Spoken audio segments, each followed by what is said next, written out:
What is SEO? We're just remembering back and knowing that it's the art that helps you increase your ranking in Google so that influences the total number of clicks you receive, right? Because we're looking to get you more traffic to your website. Now, Google Search Console only takes into account Google information.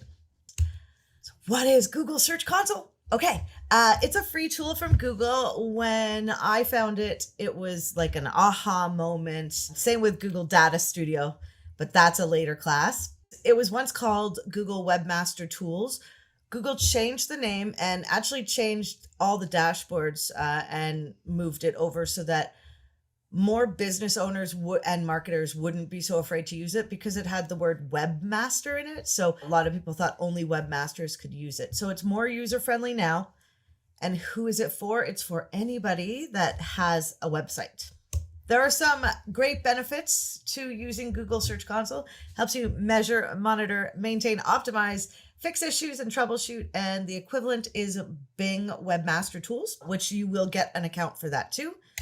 We're going to do that in our co-working sessions. So a little bit of search speak, but you already know some of this.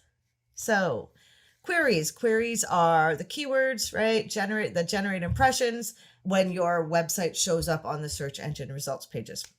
A click is the number of clicks from the SERPs from Google, just from Google. Search Console only measures Google traffic. Impressions are the number of times the URL is seen in the search engine results. And that can even mean if you're on page 60, right? It still shows you. Then we have the click-through rate, which is the impressions divided by clicks. And then to get the percentage, you multiply by 100. The higher you are up in the search engine results pages, the more clicks you get, the higher your click-through rate, right? And position. This is the 1 to 10 SERP little boxes, right? Your little snippets of text. There's 1 to 10 on a page. This doesn't include the rich snippets and rich results, which are things like people also ask. We're going to look a little bit into those today, which is really interesting. And then just to preempt you for your Google Analytics journey, using Google Analytics and Google Search Console together can really help with your SEO. What you're going to be doing as an SEO is you might provide a report for your clients, but it's going to be your job to dig into the information, right? Because you're trying to pull out what's going on so you can make a plan, right? And the whole idea is to get more traffic and then convert that traffic into paying customers. Now, a little dashboard overview. There's going to be a lot in Google Search Console. We are not going over it all today. So the home screen will go over when we go into the dashboard on Google Search Console. We're going to look at the performance and search and discover, the enhancements, the links, and the settings. Coverage and experience are a bit more advanced, but you're going to end up playing around and your whole job is to just go around. Yes, click around and get down. It's true. So performance, this is where the magic is. The performance, this is where we see click-through rate, page position, after your website shows up, your impressions. It's how Google is seeing the pages against specific search queries, and you get that information. I always tell people that Google Search Console is what happens before somebody gets to your website, and Google Analytics is what happens after. So it's the searches people do, right? We can actually see keywords that people are searching show up in our search engine results pages.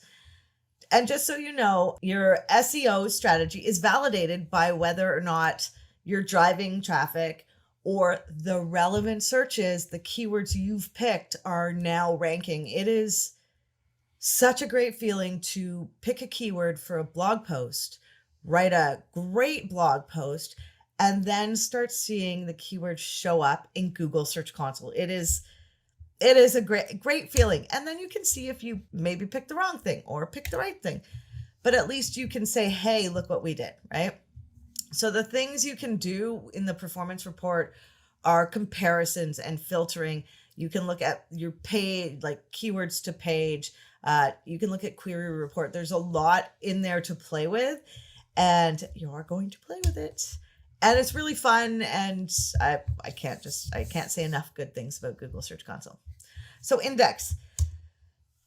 your journey through the index, we are not going to spend much time on the index section. We are only going to spend time on sitemaps, which by the end of next week, I believe you will be submitting your own sitemaps. So I'm going to explain a little bit about them today. Coverage and removals, that's a bit advanced, so we're just going to skip it for now, because as we get used to it, we'll play more around in them. So there are two types of sitemaps. One is an XML sitemap and the other is an HTML. A sitemap is like a list of pages that basically list out your media files and your blog posts and your pages and sometimes video. And it makes it easy for bots and people to understand your website. It used to be so harder. Sitemaps, they basically help the search engines discover, new content. They help the search engines figure out if you have freshness of content, which we talked about as a ranking factor, one of the reasons you might blog. And it helps them discover and prioritize pages. It is not mandatory. It is easy. So we do suggest you doing it. Some people will ask, should I do it monthly? Should I do it daily? Should I do it weekly? Should I do it yearly? There's lots of questions. I think if you get a new website, you should do it. Or, I'd like to do it quarterly, but when I look at what I do it about yearly, every 6 months, but it is not mandatory. So the XML sitemap, if you look over to the right-hand side here, left-hand side, you'll see this is an XML sitemap. So it's a map, a list of information that is in the XML language, which stands for extensive markup language. You do not need to know really more than this.